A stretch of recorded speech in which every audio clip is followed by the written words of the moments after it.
Ah, okay, there we go. Okay, once again, welcome, Shiro Vitaimo. So glad to see you guys here. Um, at these gatherings, I've been hosting them for a while, and they have really become. Um, I know during these terrible times, it's strange to say a joy, but as I often say, these are the worst of times, but also bringing out the best of humanity. And I feel like that's so much what Ukraine Now is all about. Um, my name is Brenda, and I'm here talking to you from my hometown, Montreal, Quebec, Canada. Um, I am here as the founder of a human storytelling platform called The Village, where we weave the stories of the people of the world together to change the world. And I'm so proud and delighted to be partnering with Ukraine Now in these gatherings that we are going to be slowly turning into a kind of social impact campaign called Hearts of Ukraine. I'm going to ask, because we're a small group and it's really been a wonderful thing that we all get to share. Nobody is forced, so if you don't want to, just either send me a note in the chat or just don't have to speak. I'd like to ask your name, where you are, what brings you here, and also to find out a little bit more about each other so we can cross pollinate. Three words that describe yourself, and what are your ancestral roots? And that could also include languages that you speak. So I'll start. My name is Brenda. Um, Three words to describe me, which I thought about earlier because I can't do a lot of thinking when I'm here, is fear, courage, and love. My ancestral roots are Russian, Ukrainian, and Romanian. And I speak English, I speak French. I used to speak sign language. My grandparents were deaf mute, so that's how we spoke. I used to speak Hebrew, and I speak a little bit of Yiddish. So maybe Alexander, can you go next, please? Thank you for letting me speak. Yes, it's an interesting question. I am Ukrainian because I stated because my father is Ukrainian.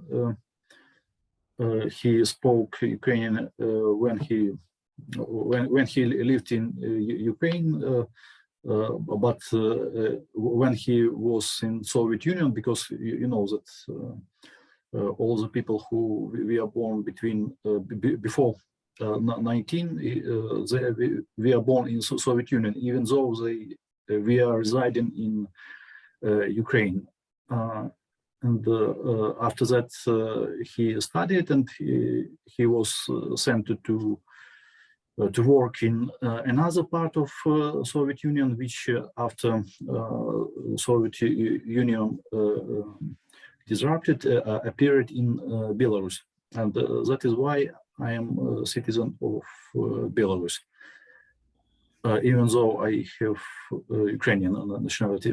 I lived in Belarus for 30 years of my life. Then I came to Poland, and in Poland I lived 10 years, Warsaw and Lower Silesia. I can speak merely good English, Polish, Russian. Also, I can not bad. I'm not bad in French, Italian, Czech and German. Wow. And studying another cultures makes me I'm interested in such activity. And 3 words to describe yourself. Now I live in Ukraine, in Lvov. You know, it's a border city, and I'm going I'm searching for engineering activity. Meanwhile, I'm doing some volunteering. I make translation, and I help people with luggages. It means when food or clothes are coming from the west, we have to make reload to transport which goes inside Ukraine, and for such activities are required volunteers, because it happens on places where it's not suitable to stay for a long time, and it's critical to assemble a crew of let's say at least 8 people to do it quite soon, and then good, because those transports to travel very long distances, and if we do not fix everything properly, it means that some luggages may destroy, and that is why it's required some experience and engineering sense of. Thank you, Alexander. Thank you. David, welcome. Yes, good morning. Good morning from Seattle, Washington, in the United States, where I've lived for the last, well, a whole bunch of years. First, Brenda, I want to thank you personally for your energy and warmth and, motivation to want to host these sessions. And I'm generally not a person that joins up with things for reasons I don't need to get into here, but I happened to watch one of the UkraineNow recordings where I was first introduced to you virtually, and I was just so touched by the authenticity and warmth that you have, that I just felt compelled to want to be here. While it's 8:00 in the morning here, around whatever UTC -7 or so, which is not very early in the morning, but on a Saturday after a long work week, I mean, I had to make an effort. I'm still drinking my first cup of tea. So anyways, thank you, Brenda. Thank you very much. For 3 words that describe where I'm at right now, at this 3 positive words, I'll take an appreciative inquiry kind of approach to this. I'm grateful for many things. I'm motivated to want to make a difference in what's going on specifically in Ukraine, and I'm motivated. And animated to want to take some action here personally, outside of simply shining blue and yellow lights on my house at night, and doing what I can, donating crypto, whatever I can do from the sidelines. But I have raised my hand to take on a role as an editor, doing some sort of marketing communications work with UkraineNow. So I'm still partially being vetted for that, and I need to speak to a couple of more people before I can actually put my fingers on the keyboard to start really contributing to what's going on.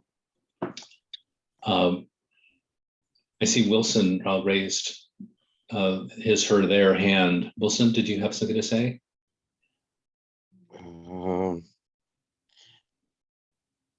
Okay, Wilson, so are you just saying you will speak here? So we'll maybe finish with David first? Okay. I'm trying. You're in. Hello, can you see me? Hello? Yes, yes, we can Hi. see you. Hi, good morning, everybody.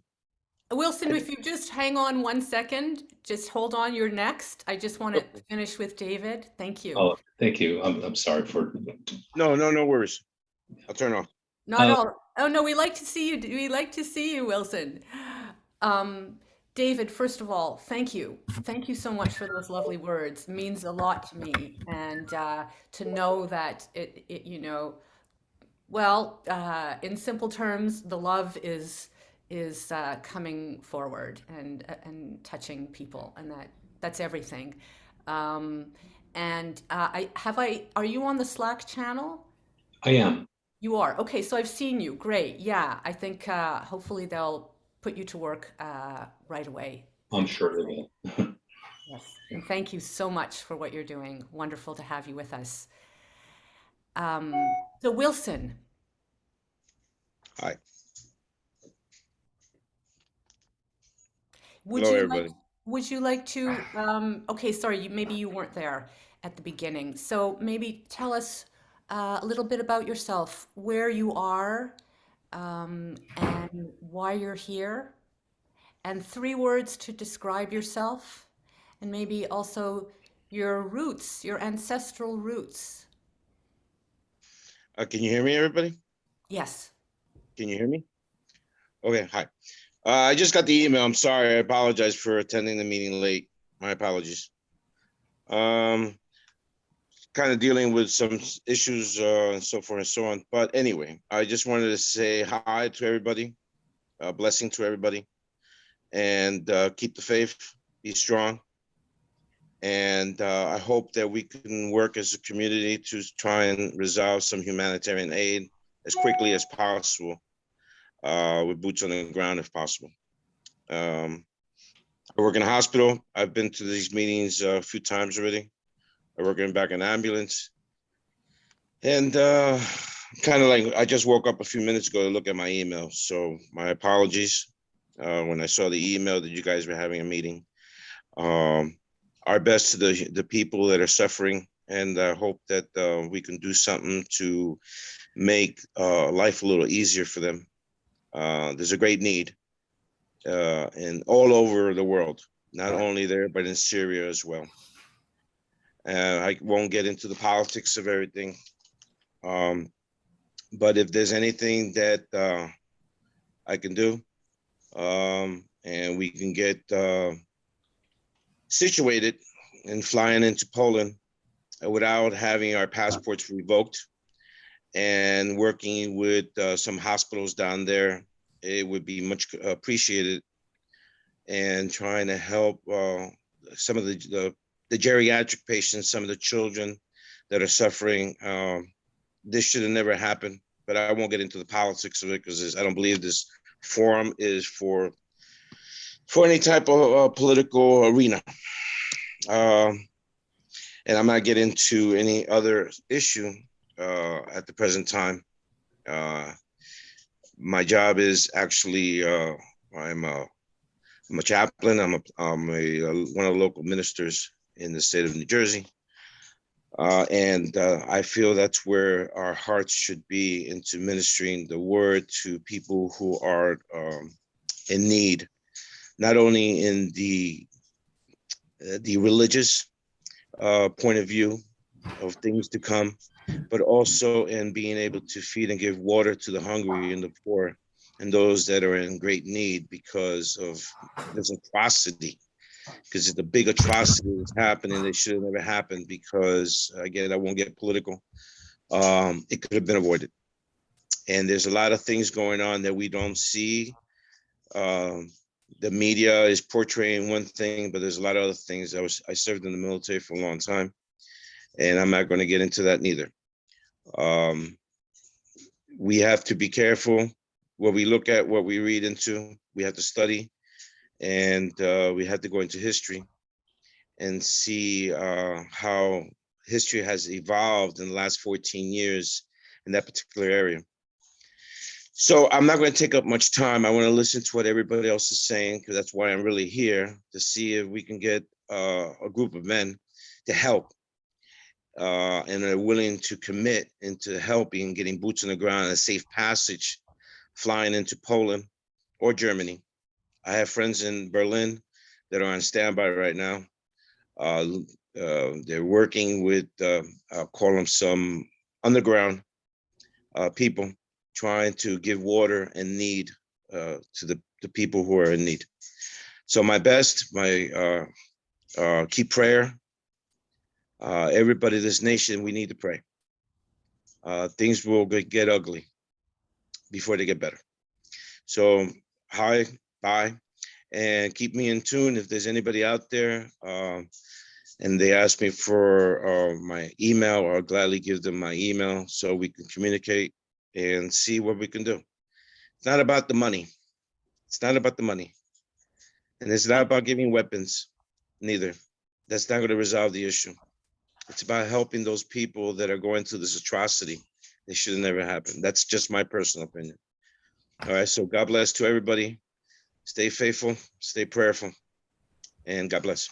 Hey, I just joined. Can you catch me up? I missed the first part. Hi, is that John? Yeah. Yes, hi, John. Welcome. So we're just basically going around and sharing our names, where we are, why we're here, what Okay. brings us here, and a few words to describe ourselves and our Okay. ancestral roots. So we have, because we're a small group, we have we can speak a little bit longer than usual. Okay. Alex. Yes, hello. Great being here once again. So these meetings, they really make my day. I feel like I thought I could not join because at first I Googled the time and it just prompted like 5:00. It didn't say AM, PM. I thought it's like 5 a.m. maybe. And I thought like, oh, okay, I'll have to wake up at 5 a.m. or stay up until 5 a.m. And I didn't make it anyway. So then I checked time again on another website. That website told me that it's 5 p.m. And so I'm here again. Every time I get in these meetings, I have some story how I got here and how I could not get here, but I'm here again, once again, for every meeting. And yes, hi everybody. I'm Alex. I am the roots. I'm from Ukraine. My parents are Ukrainians. I've been in Ukraine my whole life before the war had started. Now I fled to Poland and I stay in Warsaw. Basically what I do design, I do also development, which is automation, programming for automating stuff, both online and like in some regular apps as well. Basically, other than that, I do 3D art just as a main thing right now. Basically, I just kind of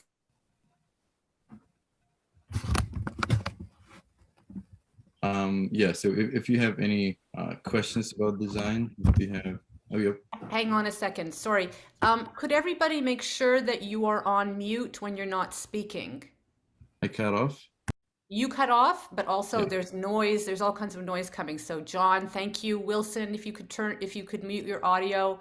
Everybody else is good. Thank you. Please continue. Yeah, all right. Oh, 1 second.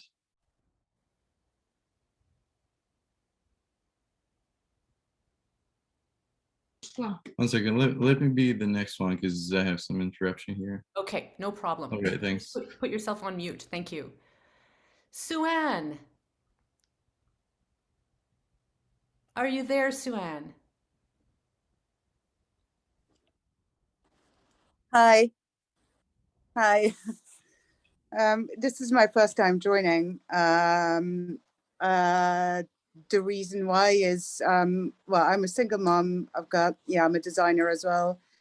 And once I had to run with my 2 kids, obviously, not from a war, but, ever since this started, I've been wanting to do something.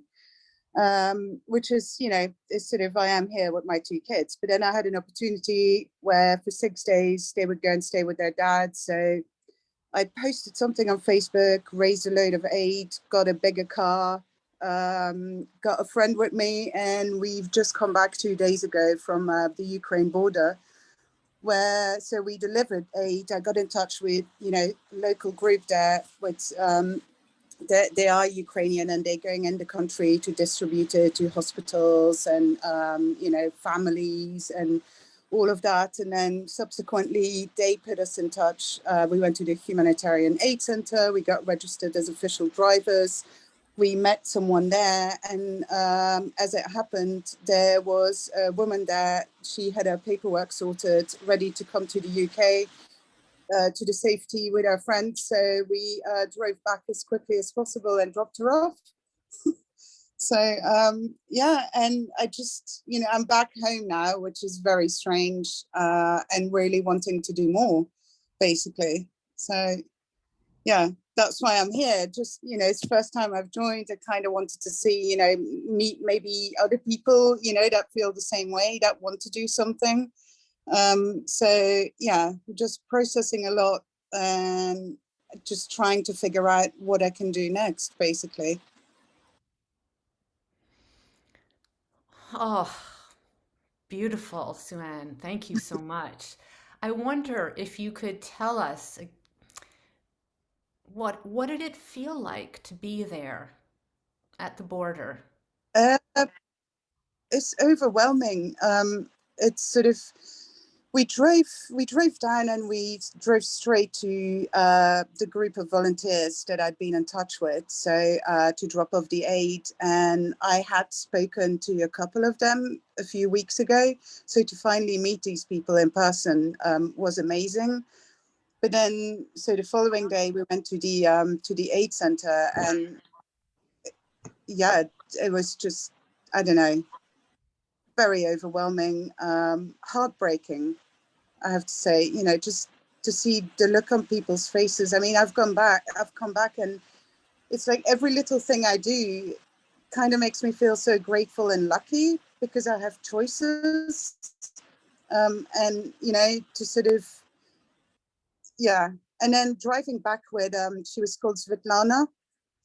She didn't speak English, so I got Google Translate on my phone, where, we were trying to converse. But she came from the Donbas region as well, so I can't imagine what she must have gone through, to come where we were, and then to be handed over to me and my friends. Essentially, we're complete strangers. She has to put her life and her trust in 2 complete strangers. There's no, way to really properly communicate. And we drove as quickly as possible, so we did it in 2 days. But then, so while we were driving through Poland, she was on the phone a lot. But then as soon as we hit Germany, like, I don't know, her reception cut out.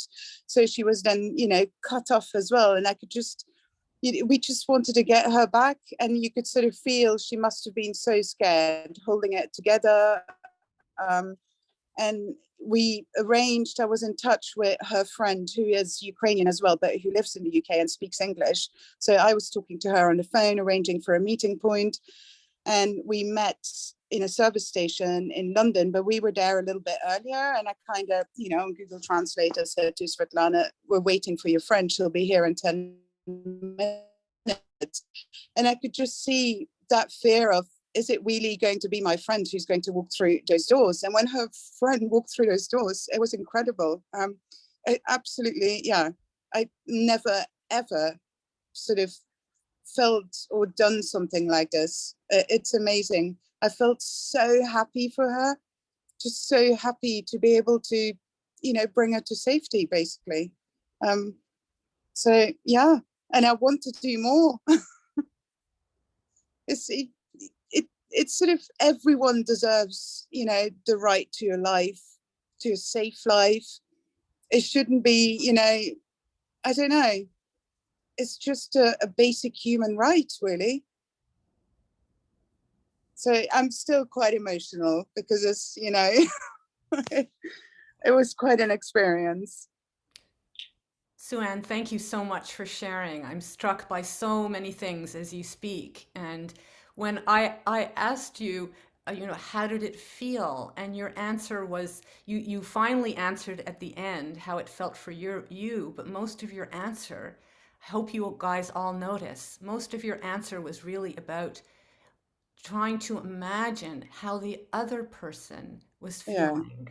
And now that impulse, that human impulse to care is really what this is all about, right? And if we could stimulate more of that impulse in this world, it would be a better place. for sure. And this is one of the things when I was down there, what I find amazing is that it's all just people, it showed me the good side of humanity. It's all just people there wanting to help. No questions asked. We're all there together. We might not speak each other's languages, but through helping others, you kind of all come together. Beautifully said. Thank you so much, Sue-Ann. John, welcome. Good to have you here. Thank you. Would you like to say a few things about yourself and why you're here and maybe Yeah, I describe go yourself? by my middle name, Will. I'm here just to help. When I heard about the war, I started donating some money, but I want to be doing more. Getting tired of just working a corporate job that's not really, doing anything positive for the world. So I wanted to hear more about opportunities how I can get involved. I'm in the U.S. in Chicago right now. Nice. Now, how would you describe yourself, Uh, Will? In a I few words. well, my day job is just programming for a real estate firm. My programming languages are R and SQL and a little bit of VBA and Excel. Um, I guess I don't know. I'm 36. Just got divorced. Have a baby girl. So those are important personal details. Nice. Thank you so much. Great to have you with us. Hmm. Uh, Ike. Ike? Ike Kaviladza? Hello. Yes. Hi. Hi, Hi. would you like to put your video on? No pressure, but Sure. if you'd like to, that would be Sure. great. Thank you.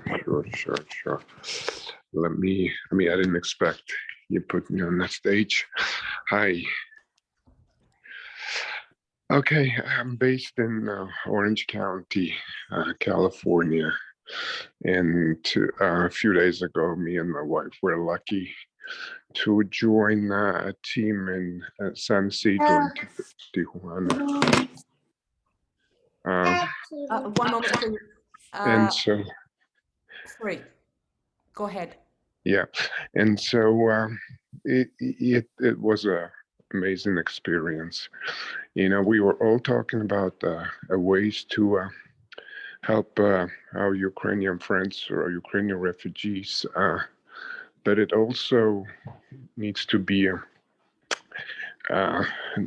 discussed how much positive energy, how much positive vibes we're getting from these people, and how much um, happier maybe I was in those sad times after we've finished our shift and crossed back into the United States because there's a border obviously there. So it's a mutually beneficial venture, I would call it that way. And so I'm gonna do it again and again and again until this problem is resolved and the war is over. I guess that's all I wanted to say right now. Have a good day, everybody. Thank you so much. It's great to have you here. And I think you're expressing something that Sue-Ann was also expressing. It's like to give is to receive. Yes. Thank you. Matt. Hello. And before Matt goes, I think I saw you, Ike, somewhere on the grounds, if you remember me. But yeah, happy to reconnect. Are you speaking to Ike? Ike? Yeah, yeah, Yes. Hopefully he heard that. Ike, did you hear that? That was Arthur, who's the founder of Ukraine Now. So he must Oh, have seen you in Mexico. oh, wonderful, wonderful. That was, I believe, 5 days ago. Yeah, me and my wife spent yeah. a I've been there in Tijuana, so cool, I'm pretty sure I saw you at the hub. cool, cool, cool. Thank you. There was also the other day a woman named Natalia, a retired school teacher, who described incredible scenes in Mexico, in the refugee camp there. Amazing stuff, you guys. Thank you. Arthur, would you like to share a little? Sure. My name is Archie Killian, founder of UkraineNow, and here, because obviously we're all giving and receiving in all of those beautiful words, and what you said, I feel empowered by the stories of people like you, that we've created a shared space and community where all of this can happen. And no matter, how much or how little everyone contributes, we all feel blessed by the fact that, we are doing something for these people, and we're doing it for ourselves too, because, in a way, we're all connected and we're all on one planet, and we need to take care of each other. So yeah. So I'm actually, so since you asked for ethnicity, before I pass it off to Matt, because I interrupted, my ethnicity, I am from Ukraine originally, but I'm super mixed. I look like Armenian because my dad is half Armenian, half Greek, and my heritage goes into lots of nations that got really, really suffered by different other nations and genocides and all of that. So kind of being fortunate and unfortunate in a way. So so my mother is Ukrainian. So my father was born in Georgian USSR, actually, in Abkhazia, which is also now an unrecognized republic, also part of Russian, rule. So yeah, that's my ethnicity, and I'll let others speak. Whoops. 3 words to describe yourself. You're not getting off the hook that fast. As of right now, it's definitely clarity, uniting, and I think long term. Those are the words. Powerful. Great. Thank you, Arthur. And as always, thank you for helming this ship, for the amazing, amazing, inspiring, I don't even know what to call it. I haven't found the words to describe it yet. Matt. Hey, hi everyone. So, yeah, I'm Matt. I'm based out of the UK. I've got, I'm a developer and an AWS. Matt, so I'm so sorry to interrupt. Could we see your video? Is that possible? You can. I'm making dinner for my kids at the minute, so it's not a glamorous angle, but yeah, sure, I've got a video. Thank you. Hi. So yeah, I'm a developer and AWS infrastructure engineer person. So I've joined to kind of help with development of some of the software that you're running, and also help to ensure that it stays running online as best as possible. Those are my 2 kind of main focuses. As far as like words to describe me, I don't. It's kind of I think I'm highly motivated to help. I'm about the cause and the things that we can do, and I'm hopeful that my contributions and everyone else's will make things better for people on the ground. Thank you. That's lovely. Now, what are your ancestral roots, Matt? Just British, as far as I'm aware. going back as far as I know. I think there's some kind of Viking Norse stuff in there, but that's that's a far way back. Yeah, just British, but yeah, I've done a lot of volunteering in my past. So when this opportunity came up, one of my friends is already involved in the project, and when he mentioned it, I just felt like I had to get involved and help wherever I can. Thank you so much, Matt. We're really lucky to have you with us. Tom. Good morning, everybody. My name is Tom Desmond. I'm in the Boston area this morning. It's where I live. I'm an accountant by training. I turn companies around for a living. My people are from Ireland, Connemara, which is in Galway, and Cork, which is down in the southern part of Ireland. I'm third generation, second generation. But I'm basically, as I said, an accountant by training. So 3 words to describe myself are basics, basics, basics. You have to do the basics to get it right. And I really like this group. Very, very smart people. Arturo, you've done a wonderful mitzvah. And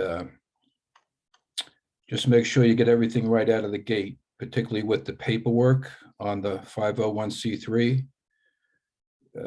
I can assure you that as you become more successful, which you will be, and I know that your profile, Arturo, is getting a bit larger and larger, justifiably so, and we can all be thankful for that. But keep in mind, if you make one misstep, they'll come at you.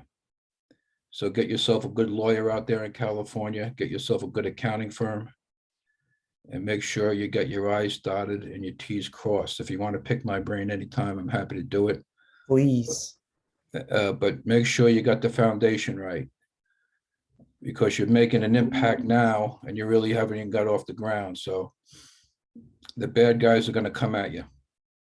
And if you make one slight mistake, it gets magnified. And they're very good at magnifying mistakes, as we all know. So that's basically it. And Brenda, you're doing a great job. And you got to keep this thing going. Unfortunately, I think we'll be around for 30, 40, 50 years. It's just the nature of the beast. They've done so much damage. And is there just last comment, just for efficiency's points of view, because that's my work. Is there like a chat room where we can post ideas for everybody to see? Is it what I'm looking at right now? This is more like a meetings notes thing, but is there like a data room that or something the equivalent where I can So make? there's actually, Do you want to answer that, yeah. Arturo? Yeah. So on Slack, if you are on Slack, I if have you're no idea not, what that is. okay. So, I'm and a that's pencil and okay. paper guy. Yeah, so there is actually, there are 2 ways to post public ideas. First one on Slack channel called Public Ideas. And then a second way is to send an email to team@ukrainenow.org with hashtag public ideas. So I'm gonna, and we're really bad about communicating this just because this is, a new thing. But if you send email with a subject, public ideas, it will get propagated into the channel with a lot of people that are on Slack. So that's kind of like the way for people like you that are not that tech savvy to just use email to send things. But I would encourage you to join Slack. There's a learning curve to it, but it's definitely worth it. Yeah, I'll do that. And just let me, you can't let your growth and success get ahead of your infrastructure. You have to have it. That's why we stopped onboarding people to Slack, just because we had too many people. And we had to introduce a proper process, the identity verification to make sure people are real and not anonymous, and all kinds of things that we experienced after the wave of crazy things happened. So I would love to speak with you, Tom, maybe later today or tomorrow about the accounting, compliance, all of these pieces, because as you probably guessed, I'm severely uneducated and unprepared for all of these threats to come. And I'm an entrepreneur, I'm a problem solver. So I solve problems, but I make mistakes.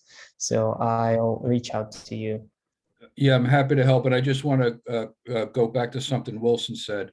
It conjured up a thought of mine. I remember 40 years ago when I was taking a course in Russian history just because I needed some credit. So I took a course in Russian history, and the professor said something that has really been haunting me. And I think it was Lenin who said, "That which stops growing begins to rot." And that's the people we're facing. They have to grow. They want to grow. And anyone who thinks this is going to stop in the Donbass is wrong. And that's what Putin thinks. That which stops growing begins to rot. So they have to grow. So we're going to be around for a long time. But reach out to me, Arturo, and I'll help you any way I can and give you some guidance on who to speak to in that regard. But thank you very much, Brenda, for hosting this stuff. It's wonderful. Thank you, Tom.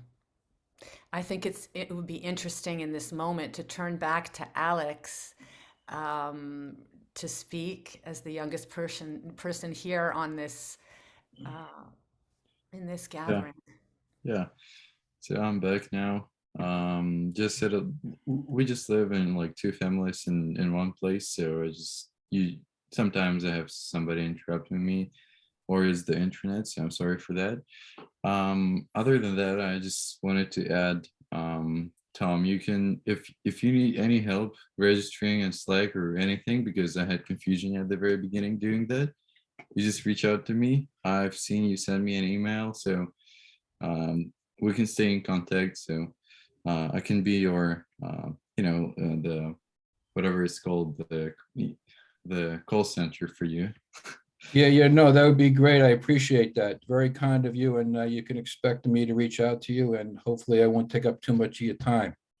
And maybe I'll send you a Boston Red Sox sweatshirt so you can wear it in Warsaw. Thank you. Yeah, I think I've said everything other than 3 words.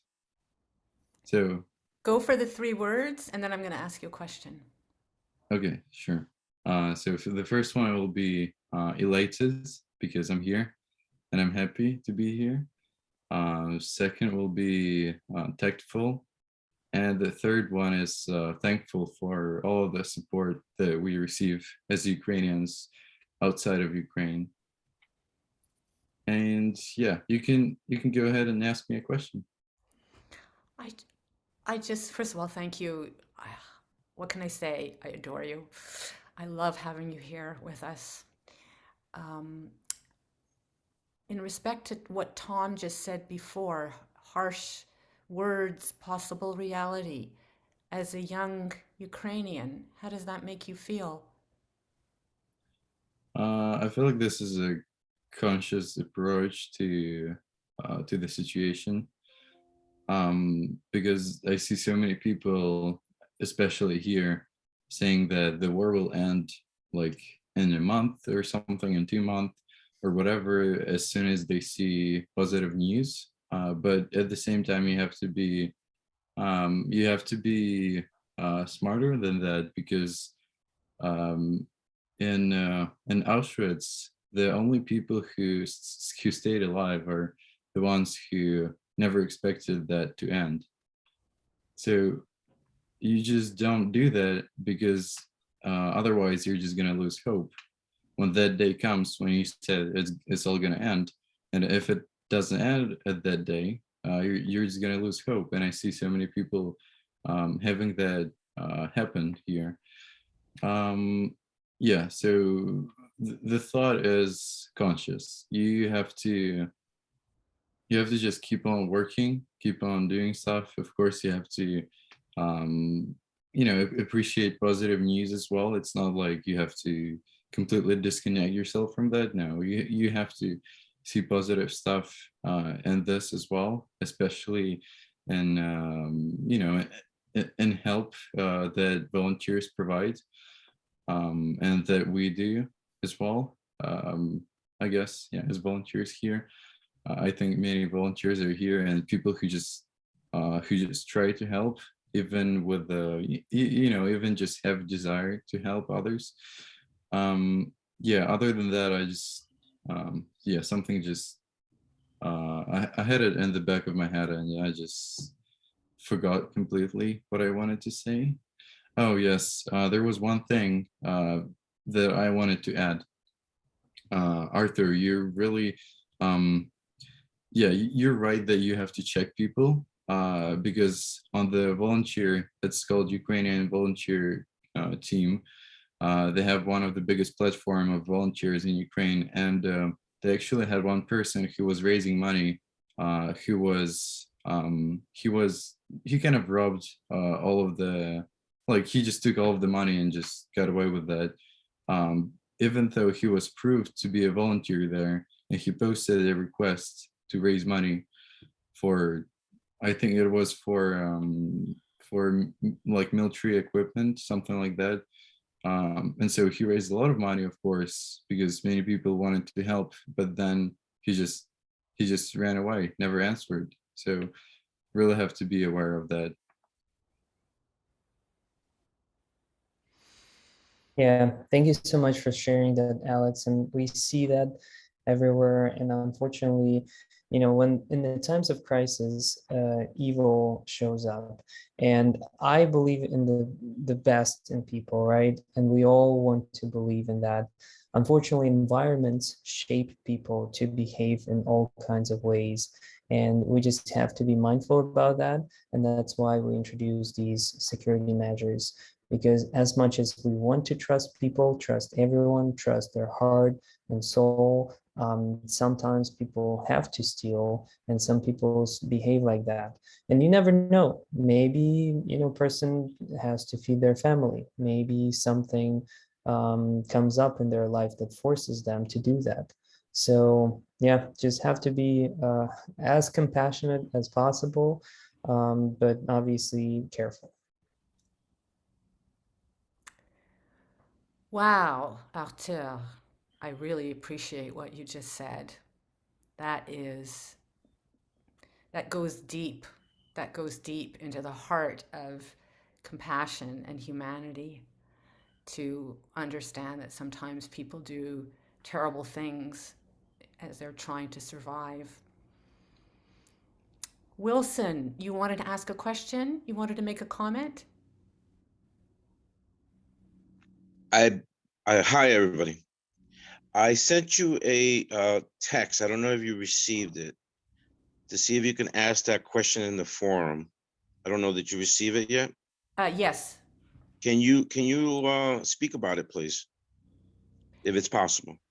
In these few meetings, okay, do we have the manpower to fly into Poland or Germany in order to gather together with safe passage and humanitarian aid?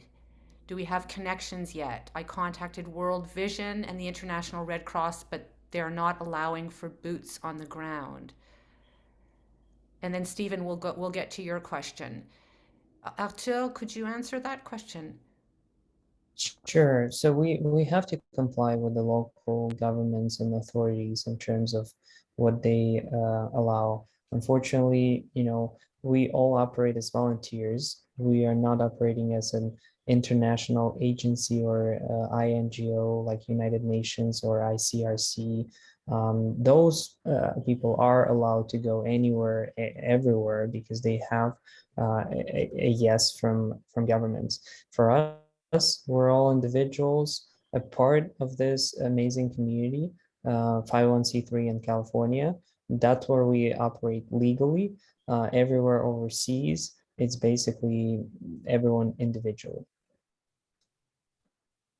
even in Mexico, for example, we as 501c3, we have no power or even yes from local authorities, besides the fact that we received help from Adriana Minerva, Enrique Lucero, the Baja California governance, and we've been helping them and basically collaborating with United Nations, UNHCR, ICRC, OIM or IOM, and other international agencies. They have a power there, but we are just, helping them as much as possible, because the reality is all of these agencies are there on the ground, but they have zero resources. And we're being in the meetings with Department of State and all of these agencies, and everyone says, you guys are doing an amazing job. We are here to support you, but unfortunately, we have no resources. So that's the reality. Thank you, Arthur. Stephen, did you have a question?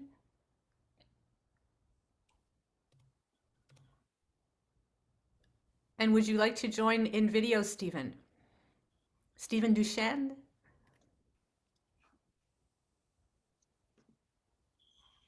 Yes. I'm just wondering if there's any progress on getting new people processed on the Slack channel. That's the question I have. That's it. Yeah, so I just replied it in the chat, sorry, but I'll repeat that. So we onboard people for specific jobs and tasks. Until then, they're welcome to join such public community calls or wait until we reach out to them based on skills and information that they provided in the original join volunteer form. If you believe that you haven't provided enough information about your skills, or you joined earlier before we even had the identity verification or skills, feel free to resubmit it, and that may increase chances of getting on the radar of our recruiting HR team. Hope that answers the question. Where do I put in skills? I didn't quite understand that part. I'm sorry. If you go into UkraineNow.org and click join as volunteer, you'll be able to fill out your information, your skills, and then you'll receive an email to verify your identity, just to make sure you're a real human being. Again, we don't store passports or any other information. We only receive that they're legit, real, and your name matches what you submitted. Stephen, while you're here, would you like to say a few words about yourself? What brings you here? Where you are, and 3 words to describe yourself. I'm in Northeast Ohio, and I have a fiance who was originally living in Konstantinovka, which is near Kramatorsk. And she has over the past 3 weeks traveled across Ukraine through Zaporozhye, Dnipro, Odessa, and she's finally with her family, her 2 daughters and her mom in Ivano-Frankivsk. And I originally joined way back when they were trying to get out of Kramatorsk, because I was trying to find people who might be able to help me get them across the country, because she was at a loss on how to get out safely. And so they're there in, like I said, in Ivano-Frankivsk, not right now. So they're in a much better area that's not under constant fighting. So that's good. And as far as 3 words, hopeful, frustrated at times, and amazed by all the people who get together to help on this stuff. Thank you. Thank you, Stephen. Yeah, that's beautiful. Okay, you guys. Well,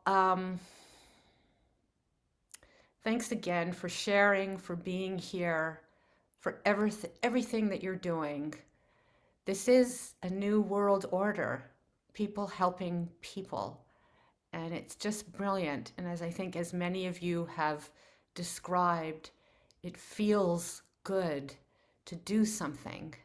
And I think it was Alex who said, no matter how small, even just the desire to help is meaningful. So I hope you guys come back for more of these gatherings. We do them 3 times a week, Mondays, Wednesdays, and Saturdays for now at 8 a.m. to 9 a.m. Pacific time. So you have to figure that out with your own time zones. I'd like to end with a very short little piece of a poem written by the American incumbent poet laureate, Joe Harjo, who is a member of the Muskogee Nation. And when she talks about a village, I think about a global village, which is what we are. And it's from a piece called Conflict Resolution for Holy Beings. She writes, "When I woke up from a 40-year-old sleep, I could hear the drums in the village. I felt the sweat of ancestors in each palm. The singers were singing the world into place, even as it continues to fall apart. They were making songs to turn hatred into love." That's what we're doing. So thank you again. Unless anybody has any last thing to say? Yes. Are you folks aware of the fact that there is a spreadsheet that about 2 or 3 meetings ago, somebody put together and shared with contact information and skill sets and things like that on that link I just put in? There's about, let's see, about 15 people listed there where people put in their information, their name and their contact information, where they're at and things like that. So I don't know if the folks who are running UkraineNow find that information useful or not, but it is there. Yeah, no access to that spreadsheet, but I requested it, and we'll see. Thank you so much. All right. Thank you. Have a wonderful afternoon, evening, morning. Take care of yourselves and each other, and hope to see you on Monday. Thank you, everyone. Have a good day. Bye-bye. Bye. Thank you for hosting, Brenda. Once again, a great job. Have a good weekend. Thank you so much, Tom. And happy Thanks, Easter to everybody. Ukrainians. Happy Wait, Easter. it goes on for a long time, Easter for Ukrainians, right? Well, it's just starting. Oh, okay. I thought it was last week. Okay. Happy That Easter. was a Catholic Easter, but yeah. Happy All right, Easter. thanks everyone. Enjoy your family. Bye-bye.